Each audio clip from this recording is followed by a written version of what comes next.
Big security tip, folks. If you're like me and you're going back to work on Monday, you are going to be filtering through a lot of emails, and you just need to be aware of what's in those emails, folks. Take your time when you're going through them, because it's easy to click on something and then you end up in a world of hurt on your first day back. Alternatively, if you're managing, your email list, if you're into marketing like me as well, there could possibly be some nefarious emails in there that could, if you click on them, take your account down, and then you will not be able to respond to any of the legitimate people on your email list, and that will stall your whole process of marketing.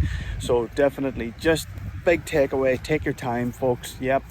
And if something does happen, because it can happen to any of us, just let everyone know that could be affected as soon as possible, because that's the best thing you can do, so everyone can get the ball rolling to recover from whatever has happened. So as always, any questions, folks, I'm keen to stay on top of security, because it's one of those things that's in the back of everyone's minds until something happens, and then it's the main thing that needs to be focused on.